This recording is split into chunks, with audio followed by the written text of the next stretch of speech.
अस्सलाम वालेकुम नाजरीन, मैं हूं मोहम्मद महबूब खान। 7 एज न्यूज़ में आपका खैर मकदम है। ज़िले वारंगल में चीफ मिनिस्टर केसीआर ने टेक्सटाइल पार्क का संगे बुनियाद रखा। पेश है इस मामले में 7 एज की ये रिपोर्ट। वज़ीर आला केसीआर ने इस मौके पर आवाम से खिताब करते हुए कहा है कि रियासत तेलंगाना के ज़िले वारंगल में टेक्सटाइल पार्क का संगे बुनियाद रखा जाना एक खुश आइन बात है। हिंदुस्तान का ये सबसे बड़ा प्रोजेक्ट है जिसके आगाज़ के साथ ही अवाम में रोज़गार की शरह बढ़ जाएगी। नौजवानों में रोज़गार को बढ़ाना अवाम का अव्वलीन फ़र्ज़ है और टीआरएस गवर्नमेंट ने अवाम से किए वादों को पूरा करने में एड़ी चोटी का जोर लगा रखा है जिसकी साबिक़ में कोई नज़ीर नहीं मिलती।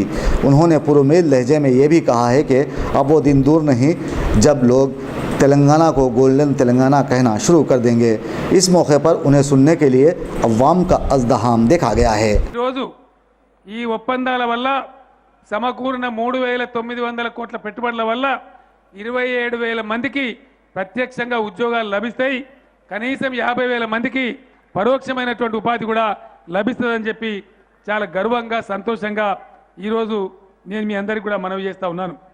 వరంగల్లో ఉన్నటువంటి నిఫ్ట్తో కానీ హైదరాబాద్ ఎన్ఐఎఫ్టీతో కానీ తిరుపూర్లో ఉండేటువంటి పిహెచ్జితో కానీ ఒప్పందం కూడా చేసుకోవడం జరిగింది. కాలేజీ ఏర్పాటు చేయడానికి కూడా వాళ్ళు ముందుకు వస్తూ ఉన్నారని నేను మనవి చేస్తూ ఉన్నా. తెల్ల బంగారం పండించేటువంటి ఓరుగల్లులో బ్రహ్మాండమైనటువంటి ఈ యూనిట్ రావడం నాకు చాలా సంతోషంగా ఉంది.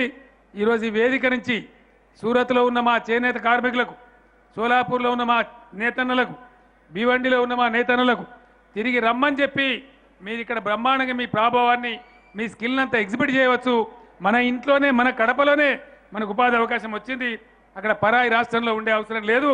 వారందరినీ తిరిగి రమ్మని కూడా ఈ సందర్భంగా నేను మీకు పిలిపిస్తా ఉన్నా.